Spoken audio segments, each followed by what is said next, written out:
Hello बच्चों, चलिए प्रश्न को देखते हैं। श्रेणियों का योग ज्ञात कीजिए। ए प्लस बी प्लस ए की घात दो प्लस दो बी प्लस ए की घात तीन प्लस तीन b plus dash dash dash plus n पदों तक।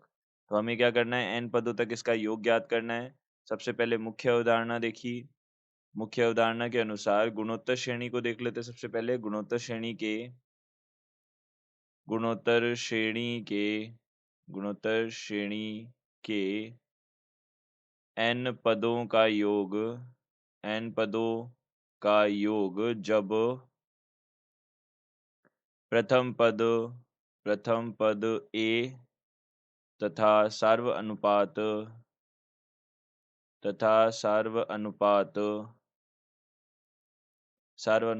r दी गई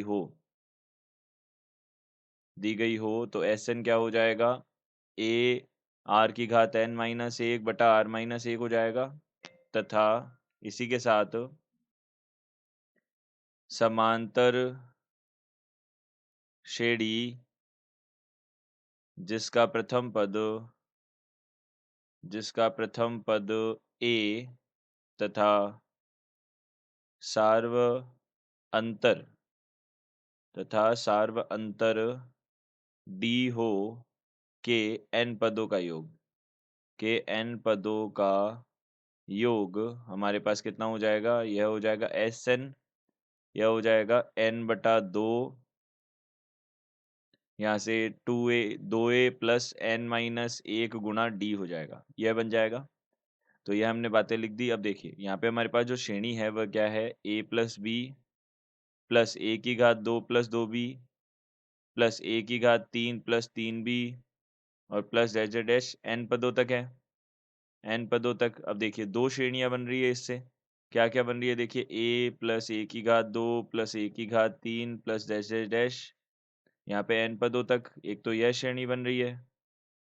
इसी के साथ एक और श्रेणी बन रही है, वह क्या है? बी, दो बी, तीन बी, इस प्रकार से हमारे पास में एन पदों तक ये दो श्रेणियां बन रही है। अब इन दोनों का योग कर सकते हैं।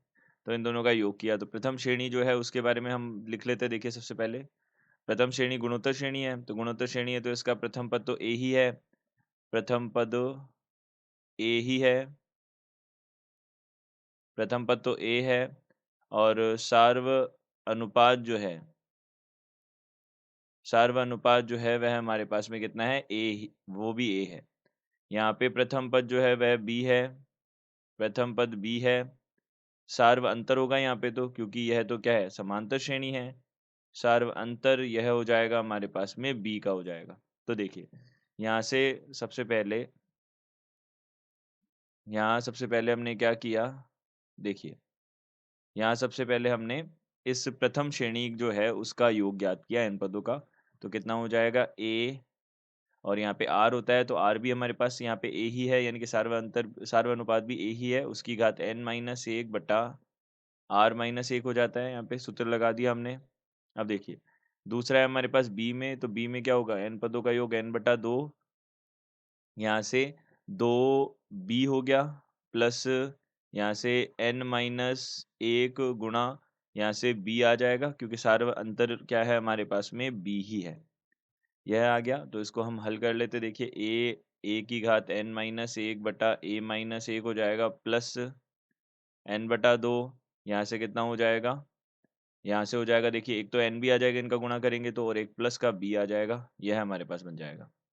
यह हो जाएगा। तो हम इसमें से b को बेनिस ले सकते हैं। तो a की घात n माइनस एक बटा a माइनस एक हो जाएगा और प्लस यहाँ से n बटा दो b और यहाँ पे n प्लस एक आ जाएगा। यह बन जाएगा। तो हम बोल सकते हैं दिए गए प्रश्न का उत्तर यह है। आशा करते हैं आपको समझ आया होगा। धन्यवाद।